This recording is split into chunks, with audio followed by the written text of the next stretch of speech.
మేఘనాథుడై వచ్చుచున్న మేఘారూఢుడా, రెండంచుల ఖడ్గమును నోట ధరించిన వాడా, మృత్యువునకు మృత్యులోకముకు అధికారి అయిన వాడా, యుగ యుగములో సజీవుడైన వాడా, ఏడు దీప స్తంభముల మధ్య సంచరించువాడా, మృతుడై మరలా బ్రతికిన వాడా, అగ్నిజ్వాలల వంటి కన్నులు కలిగిన వాడా, అపరంజని పోలిన పాదములు కలిగిన వాడా, దావీదు తనయా హోసన్నా, యూదుల రాజా యేసన్నా, యేసన్నా, యేసన్నా.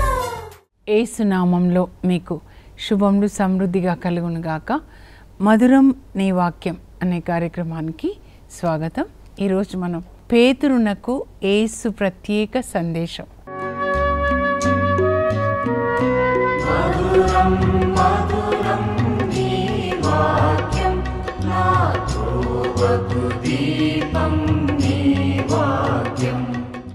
నూతన నిబంధన ఏంటంటే వ్యక్తిగత సంబంధం అండి. యేసు ప్రభుతో పెళ్ళి, నిజంగా చెప్పాలంటే యేసు ప్రభుతో పెళ్ళి.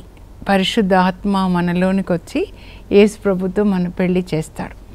కానీ పాత నిబంధన ఏంటంటే అందరితో కలిసి నిబంధన అన్నమాట.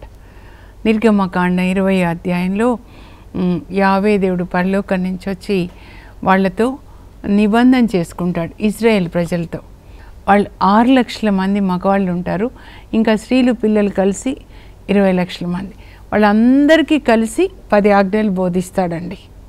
మీరు వీటిని పాటిస్తే మీరు నా పిల్లలు, నేను మీ తండ్రి. ఈ ఆశీర్వాదాలని ద్వితీయోపదేశకాండ 28లో ఆశీర్వాదాలు భూ సంబంధమైనవి ఇస్తారు. 1 నుంచి 14 వరకు అన్నమాట. మీ పొలాలు దీవిస్తా, మీ పంట దీవిస్తా, మీ పని దీవిస్తా, మీరు తలగా ఉంటారు, తోకగా ఉండరు, ఒకరికి ఇస్తారు కానీ అప్పు తీసుకోరు, అలా. అయితే నూతన నిబంధన అలా కాదండి. నూతన నిబంధన వ్యక్తిగత సంబంధం. నాకు యేసు ప్రభుతో వ్యక్తిగత సంబంధం అన్నమాట. Personal. New covenant is personal relation. యాక్చువల్గా కవనెంట్ అంటే coming together, 2 parties coming together.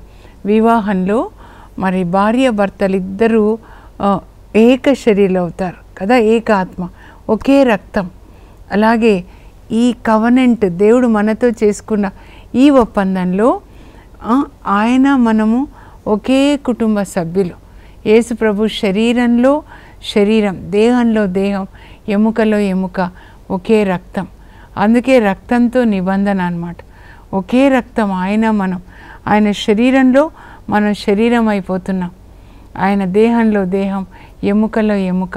ఈ కవనెంట్ అనేది మనకు అర్థం కావాలండి. అప్పుడే మనము ఆ కవనెంట్లోకి, నిబంధనలోనికి మనం ప్రవేశించగలుగుతాం అన్నమాట. ఈరోజు వ్యక్తిగత మరి కవనెంట్ సంబంధం అన్నమాట. ఒక వ్యక్తిని యేసు ప్రభు పెళ్లి చేసుకున్నారు అంటే, పిలిచారు అంటే ఆ వ్యక్తితో మరి నిబంధన చేసుకుంటారు కదండి. భర్త మరి భార్యను పెళ్లి చేసుకుంటున్నాడంటే దేవాలయంలో వాళ్ళిద్దరికీ ఒప్పందం. ఆ ఒప్పందంలో ఇద్దరు నమ్మకంగా ఉంటారు, ఒకరికొకరు సాయం చేసుకుంటారు, ఒకరినొకరు మన్నిస్తారు, అలా అన్నమాట. దేవుని సాక్షిగా. అలాగే యేసు ప్రభు ఈరోజు పేతురుతో నిబంధనలోనికి ప్రవేశిస్తున్నాడండి. మనం జాగ్రత్తగా విందాము. పేతురు పిలుపు ఒకసారి చూద్దామండి. ఎంత అద్భుతంగా ఉంటుంది అంటే, లూకా సువార్త 5వ అధ్యాయంలో పేతురు వాళ్ళ అన్నయ్య రాత్రి అంతా చేపలు పడతారు, అంద్రియ, మరేం దొరకవు. వేకువజామున 6 గంటల సమయం అనుకోండి, చాలా బాగుంటుందండి నిజంగా. ఆ గలిలియా సరస్సు తీరాన అసలు దేవుని యొక్క ప్రకృతి అందమంతా అక్కడే చూడొచ్చు. ఆ సరస్సు అంత పచ్చని నీళ్ళు, ఆ చుట్టూ తోటలు, పూల తోటలు, గడ్డి మైదానాలు, మరి ఆకాశం వైపు చూస్తే మేఘాలతో దేవుని సృష్టిని చూడడానికి మనకి కన్నులు కావాలండి. ఇంకా వాళ్ళు వలలు బాగు చేసుకుంటున్నారు, శుభ్రం చేసుకుంటున్నారు. ఏం దొరకలేదు కదా ఈరోజు మనకి, ఎలాగా అని. అప్పుడు యేసు ప్రభు గలిలియా సరస్సు తీరమున నడుస్తూ ఉన్నాడు. ఆయన ఇంకా పేతురు వాళ్ళ పడవలో కూర్చుంటాడు. ఒడ్డున ఉన్న ప్రజలకి సువార్త బోధించిన తర్వాత ఇంకా పేతురు అంద్రియతో చెప్తాడు, పేతురుతో పడవని కొంచెం లోపలికి వెళ్ళి చేపల కొరకు మీరు వల వేయండి. రాత్రంతా మేము వల వేసాం ప్రభా, చేపల కొరకు ఏం దొరకలా, కానీ మీ మాట మీద మేము మళ్ళా వల వేస్తాం. ఎంత విధేయించే ఆత్మ చూడండి. నిజంగా దీని కొరకు మీరు ప్రార్థించండి. మీ పిల్లల కొరకు ప్రార్థిస్తే దేవుని మాటకి విధేయించేటట్లు మా పిల్లలు ఉండాలి. నా ప్రార్థన కూడా అదే, బైబిల్ చదువుకొని దేవుని మాటకి లోబడాలి. అప్పుడు తల్లిదండ్రులకు కూడా లోబడతారండి పిల్లలు. నీ మాట మీద నువ్వు చెప్పావు కనుక మళ్ళా వేస్తాం వలని. వల్ల వేస్తే వల్ల చిరిగి అన్ని చేపలు వస్తాయి. అప్పుడు పేతురు అంటాడు, ప్రభా నేను పాపాత్ముడిని, నా నుంచి దూరంగా పొండి. యేసుక్రీస్తు లేకుండా పడవలో రాత్రంతా చేపలు పట్టారు, దొరికాయా? దొరకవండి. యేసుక్రీస్తు లేకుండా మనం ఎవ్వరూ ఏం చేయలేం.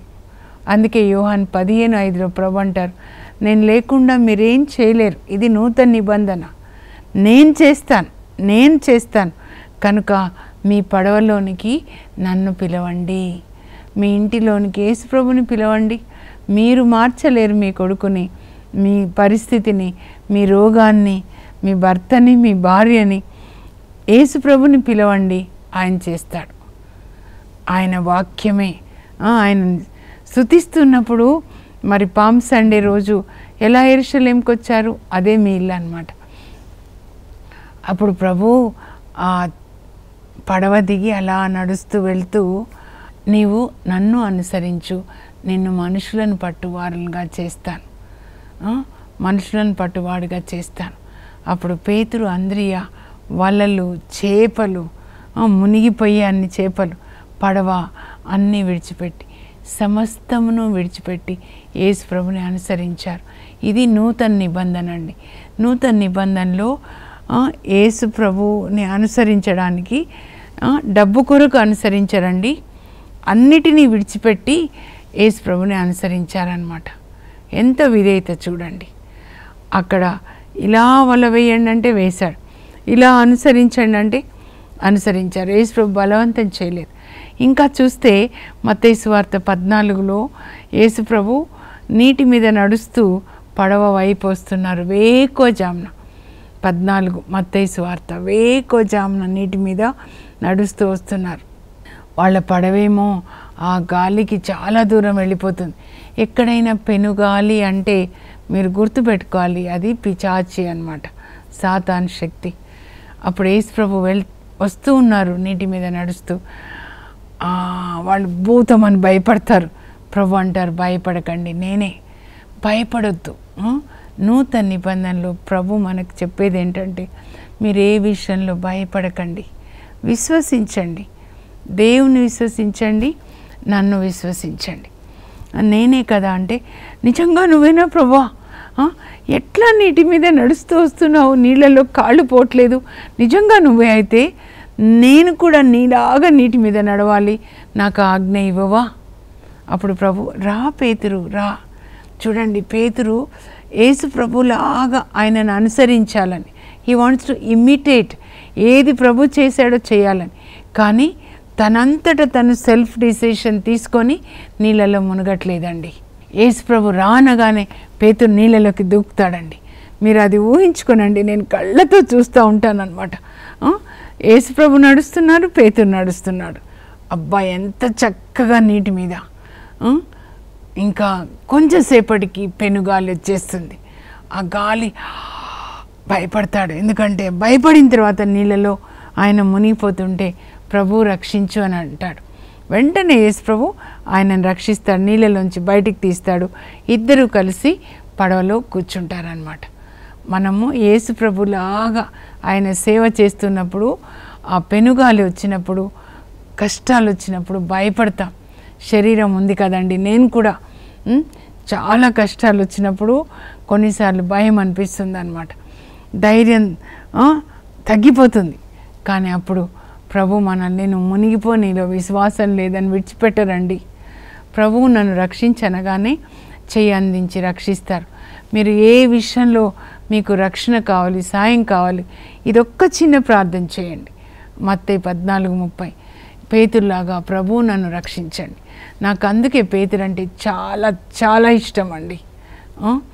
పేతురులాగా ఉండాలని ఇష్టం. ఓపెన్గా కూడా మాట్లాడతాను, తొందరపడి కూడా మాట్లాడతాను.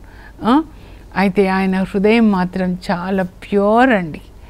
అందుకే యేసు ప్రభు ముందు ఆయనని ఎన్నుకుంటారనమాట. ఆ తర్వాత 16వ అధ్యాయానికి వెళ్తే వాళ్ళు కైసారియా ఫిలిప్ అనే ఒక చోటుకి వెళ్తారు. యేసు ప్రభు శిష్యులు మాత్రమే ఉంటారు. అప్పుడు ప్రభు అడుగుతారు, ప్రజలు ఏమనుకుంటున్నారు అయ్యా నా గురించి, నేను ఎవరు అనుకుంటున్నారు అంటే అప్పుడు వాళ్ళు చెప్తారు, అయ్యా పాత ప్రవక్తల్లో ఒకరని, ఇర్మియా ప్రవక్త అని, ఏలియా అని, ఇంకా జాన్ ది బ్యాప్టిస్ట్ అని అనుకుంటున్నారు. అవునా? అవునా, మరి మీరేమనుకుంటున్నారు? అప్పుడు పేతురు చెప్తాడు, నీవు సజీవుడగు దేవుని కుమారుడమైన క్రీస్తు, you are the Christ son of the living God అని చెప్తాడు. అప్పుడు వెంటనే ప్రభు అంటారు, యోనాపుత్రుడగు సీమోను, నీకు ఈ యొక్క మర్మాన్ని తెలియజేసింది పరలోకంలో ఉన్న నా తండ్రి కానీ నీ రక్త మాంసాలు కాదు. నీ తెలివి వల్ల కాదు నీవు నన్ను మెస్సయ్యగా దేవుని కుమారునిగా గుర్తించింది. పరలోకంలో ఉన్న నా తండ్రి నీకు ఆ జ్ఞానాన్ని ఇచ్చాడు. కానీ ప్రధాన అర్చకులు నువ్వు వడ్రంగి కుమారుడు, దేవుని కుమారుడు అని చెప్పుకుంటామని సిలువ వేశారు. వాళ్ళకి మనోనేత్రాలు మూసివేయబడ్డాయండి. గుడ్డి తనాన్ని కలిగి మనసులు చీకట్లో ఉండడం వల్ల యేసు ప్రభువుని వడ్రంగి కుమారుడుగా చూస్తారు, దేవుని కుమారుడుగా చూడలేకపోతారు. కానీ ఆ ఘనత పేతురుకి శిష్యులకి యేసు ప్రభు కానీ ఆ ఘనత పేతురుకి శిష్యులకి ఇచ్చారనమాట. అప్పుడు ఏమంటారు యేసు ప్రభు చూడండి, అప్పుడు ఆయనకు అధికారాన్ని ఇస్తున్నారు. పేతురు, ఈ రాతి మీద నా సంఘాన్ని కడతాను, నరకలోక శక్తులు నిన్ను జయించజాలు. I will build my church upon this rock, the doors of hell shall not prevail against it. నరక లోక ద్వారములు నీ ముందు నిలువ జాలవు. పరలోకపు తాళపు చేతులు నేను నీకు ఇస్తున్నాను.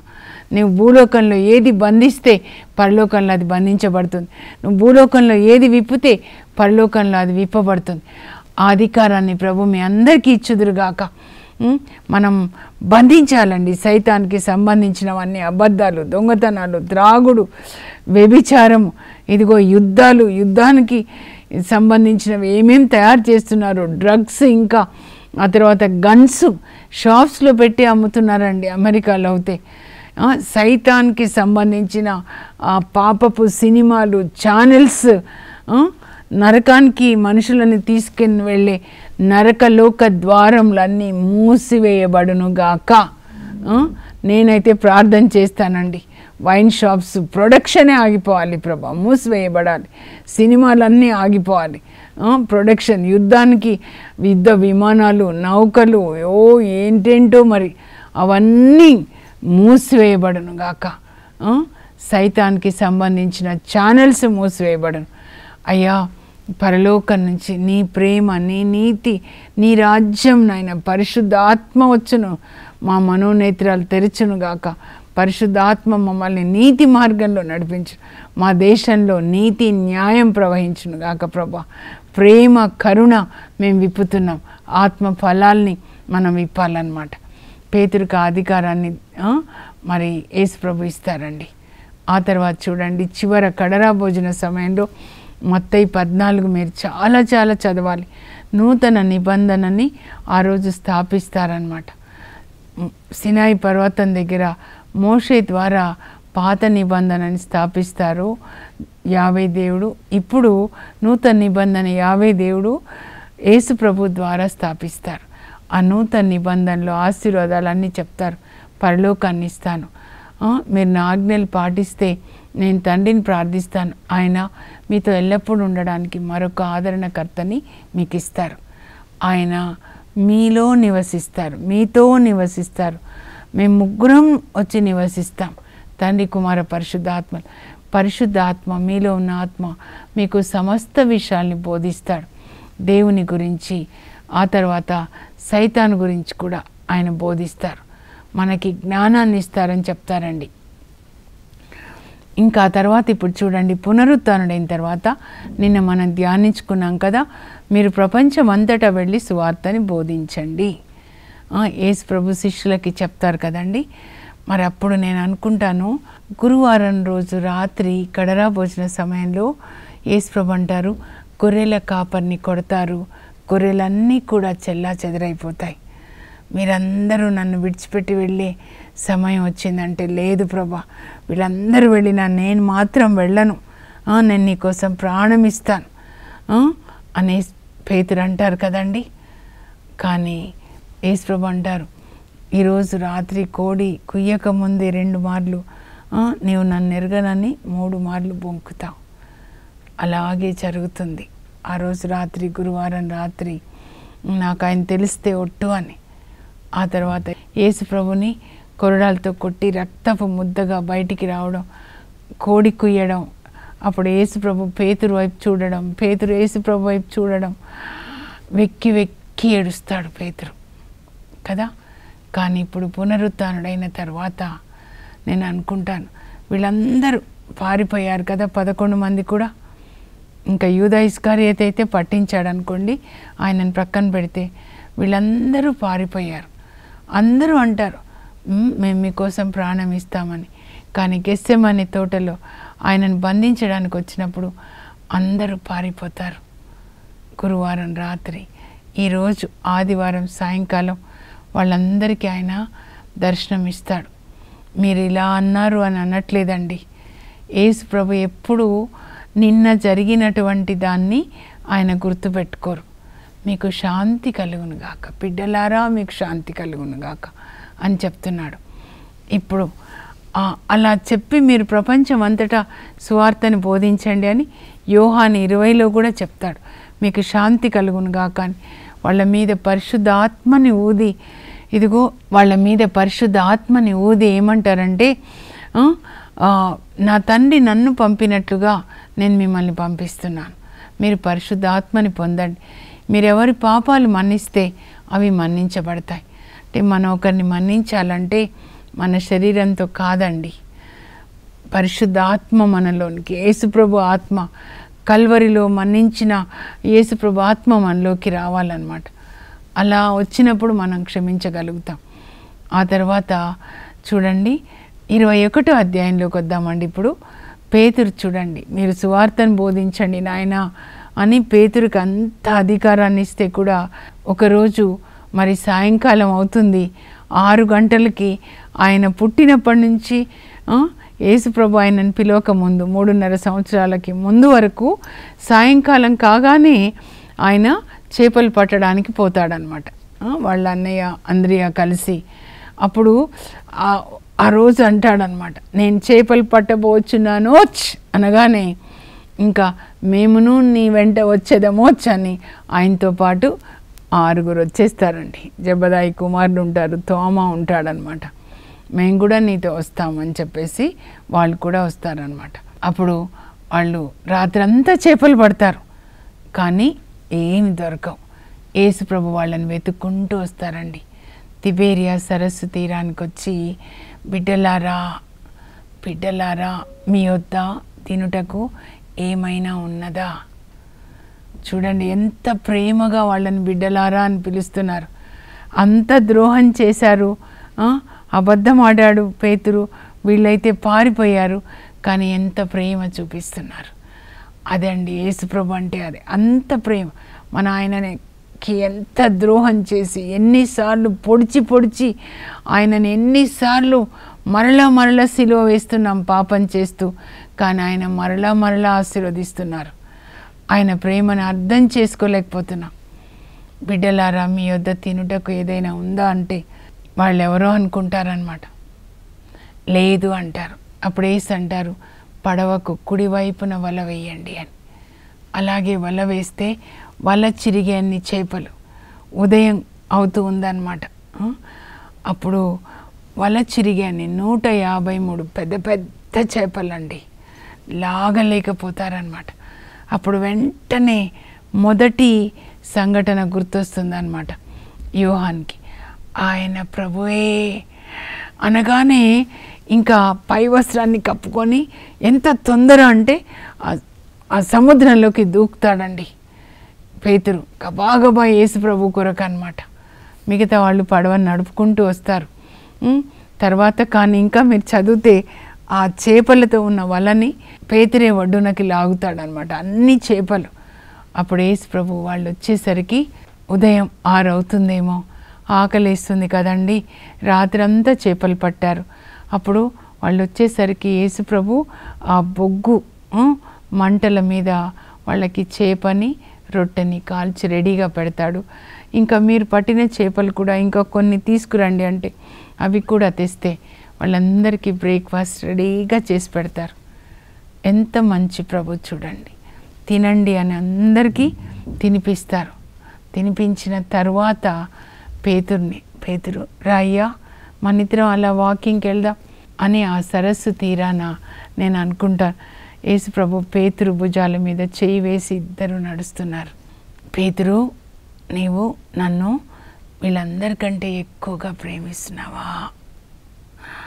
అవును ప్రభా, నేను వీళ్ళందరికంటే ఎక్కువగా నేను ప్రేమిస్తున్నాను. అయితే నా గొర్రెలు మేపు పేతురు. మళ్ళా అడుగుతారు, నీవు నన్ను వీళ్ళందరికంటే ఎక్కువ ప్రేమిస్తున్నావా? అవును ప్రభా, నేను వీళ్ళందరికంటే ఎక్కువ మిమ్మల్ని ప్రేమిస్తున్నా.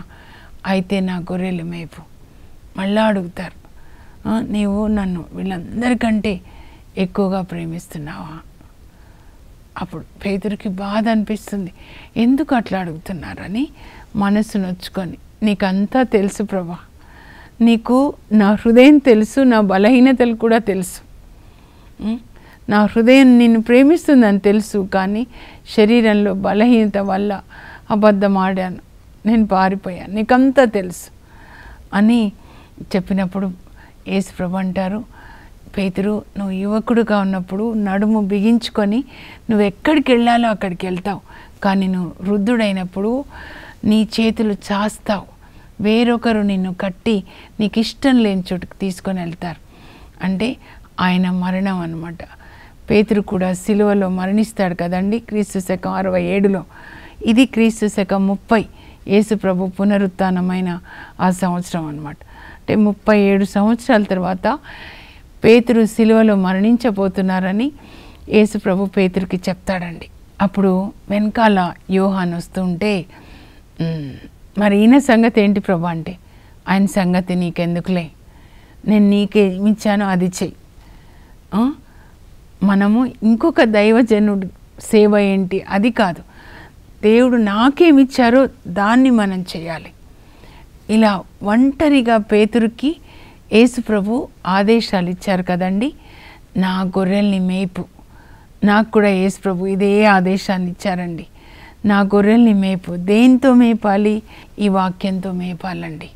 యేసు ప్రభు నేను ఎంత ప్రేమిస్తానో అంతగా ఆయన బిడ్డల్ని వాక్యంతో మేపాలన్నమాట. ప్రత్యేకంగా మాట్లాడుతున్నారు. అలా యేసు ప్రభు ఒక్కొక్కరితో ప్రత్యేకంగా మాట్లాడతారండి. అబ్రహాంని పిలిచినప్పుడు, అబ్రహాము నీ తల్లిదండ్రులు, నీ చుట్టాలు, నీ బంధువులు, ఊరు అన్నీ విడిచిపెట్టుకొని నేను చూపించిన చోటికి రా. అబ్రహాము దేవుడు చెప్పినట్లుగా బయలుదేరాడు. ఊరు అనే ప్రాంతం నుంచి దేవుడు చెప్పిన కానా దేశానికి వచ్చాడు. రాగానే దేవుడు అంటారు, ఈ దేశాన్ని నీ సంతతికి ఇస్తాను. అలాగే మోషేతో దేవుడు మాట్లాడతారండి. మోషే, నా ప్రజల బాధల్ని చూశాను ఐగుప్తులో, కనుక వాళ్ళని విడిపించడానికి పరలోకంచి కిందికి వచ్చాను, నీవు వెళ్ళి వాళ్ళని విడిపించుకొని రావాలి. మోషే దేవుడు చెప్పినట్లుగా చేశాడని నిర్గమకాండంలో 17 సార్లు ఉంటుందండి. దేవుడు చెప్పినట్లుగా చేశాడు. మోషేకి ఒక పని ఇచ్చాడు. యెహోషువతో మాట్లాడతాడు. యెహోషువ లే, 1వ అధ్యాయం 1వ వచనం నుండి, గెటప్, నా సేవకుడైనటువంటి మోషే మరణించాడు, ఇప్పుడు నీవు ఈ ప్రజల్ని యోర్దాన్ నది దాటించి కానా దేశాన్ని తీసుకెళ్ళాలి, అక్కడ యుద్ధం చేసి ఒక్కొక్క పట్టణాన్ని జయించి ఆ నేలను ఇజ్రాయెల్ ప్రజలకి నువ్వు పంచిపెట్టాలి. ఒక్కొక్కరితో మాట్లాడతాడు. ఇది అండి నూతన నిబంధన అంటే పర్సనల్ రిలేషన్. నన్ను పిలిచినప్పుడు కూడా ప్రభు మాట్లాడారు పరమగీతాలు ఆ గ్రంథం ద్వారా. తర్వాత మత్తయి 10:7-8 వచనాలు మీతో కూడా మాట్లాడతాడు. అందరూ కలిసి చర్చికి వెళ్ళడము, అందరూ కలిసి రావడము అది మంచిదే, కానీ మిమ్మల్ని ఎందుకు పిలిచారు? ఆయన మీతో మాట్లాడతాడు. నా గొర్రెలు నా స్వరాన్ని వినాలి, నా గొర్రెలు నా స్వరాన్ని వింటాయి, అవి నన్ను వెంబడిస్తాయి. మోషే సినాయి పర్వతం మీద ఒంటరిగా గడిపారు, అప్పుడు దేవుడు ఆయనతో మాట్లాడారనమాట. అలాగే ఏలియా కూడా హోరేబు పర్వతం అంటే అదే పర్వతం అండి, దేవుని పర్వతం. దేవుడు మాట్లాడినప్పుడు ఆయన కూడా విన్నాడు. 1వ రాజులు 19వ అధ్యాయంలో మనం చూస్తున్నాం అన్నమాట. 11వ వచనం నుండి దేవుడు మీతో కూడా మాట్లాడతాడు. అయితే దేవుడు మాట్లాడే కవరేజ్ ఏరియాలో మీరు ఉండాలి. ప్రొద్దున నేను ధ్యానిస్తున్నప్పుడు ప్రభు చెప్పారు, మోషే దేవుని స్వరాన్ని వినే కవరేజ్ ఏరియాలో ఉన్నాడు, సినాయి పర్వతం మీద అన్నమాట. అలాగే ఏలియా కూడా కవరేజ్ ఏరియాలో ఉన్నాడనమాట. సిగ్నల్స్ రావాలంటే కవరేజ్ ఏరియాలో ఉండాలి కదండి. మరి హెరోదు రాజు, ఫరో రాజు వీళ్ళందరూ సైతాను సిగ్నల్స్ రిసీవ్ చేసుకునే కవరేజ్ ఏరియాలో ఉన్నారు. కనుక సైతాన్ యొక్క సిగ్నల్స్ని రిసీవ్ చేసుకొని సైతాన్ పని చేశారు. ఫరో ఇజ్రాయెల్ ప్రజల మగపిల్లల్ని చంపాడు, హెరోదు పసిపిల్లల్ని చంపాడు బెత్లెహేంలో అన్నమాట. మీరు ఎవరి స్వరాన్ని వింటున్నారు? Get connected to God. దేవుని నుంచి సిగ్నల్స్ పొందండి. ఆయన మీతో ప్రత్యేకంగా మాట్లాడి మీకు ఆదేశాన్ని ఇచ్చుదురుగాక. ప్రార్థన చేసుకుందాం. పరలోకపు మా తండ్రి, మీ పరిశుద్ధ నామమునకు స్తోత్రం కలుగునుగాక. యేసయ్య, నూతన నిబంధనలో మీరు ఒక్కొక్కరితో ప్రత్యేకంగా మాట్లాడారు. మగ్దలేన మరియకి దర్శనమిచ్చి వెళ్ళి నా సోదరులకి చెప్పు, నేను నా తండ్రి, మీ దేవుడు, నా దేవుడు ఆయన వాణి యొద్దకు ఆరోహణమై వెళ్తున్నాను. ఆమెతో ప్రత్యేకంగా ఒంటరిగా మాట్లాడారు. అలాగే పేతురుతో ప్రత్యేకంగా ఒంటరిగా మాట్లాడారు. నీవు నన్ను ప్రేమించినచో నా గొర్రెలు మేపు అని ప్రభా. అలాగే తోమాతో ప్రత్యేకంగా మాట్లాడారు. ఇదిగో నా చేతి గంటలలో నీ వేలును ఉంచు, నా ప్రక్కలో నీ యొక్క చేతిని ఉంచు, అవిశ్వాసివి కాక విశ్వాసివయుండు అని చెప్పి ఒక్కొక్కరితో మీరు ప్రత్యేకంగా మోషేతో మాట్లాడారు ప్రభా. మీ స్వరాన్ని వినేటట్లుగా, ఆయన మీ సిగ్నల్స్ రిసీవ్ చేసుకునేటట్లుగా మీ స్పిరిచువల్ రెల్మ్లో ఉన్నాడు తండ్రి. ఏలియాతో మాట్లాడారు, మోషేతో మాట్లాడారు, యెహోషువతో మాట్లాడారు, అబ్రహాంతో మాట్లాడారు. వాళ్ళందరూ మీ సిగ్నల్స్ని రిసీవ్ చేసుకొని మీరు చెప్పినట్లుగా చేశారు. మేము సైతాన్ యొక్క స్పిరిచువల్ రెల్మ్లో ఉండొద్దు, సైతాన్ నుంచి సిగ్నల్స్ పొందొద్దయ్యా. మీ కవరేజ్ ఏరియాలో నా గొర్రెలు నా స్వరాన్ని వింటాయి. మీ మందలో ఉండి అయ్యా మీ స్వరాన్ని విని మీ చిత్తం చేసే కృపని ఈ బిడ్డలందరికీ దయచేయండి. ఒక్కొక్కరితో మాట్లాడండి ప్రభా. యేసు నామంలో అడుగుచున్నాం తండ్రి, ఆమెన్.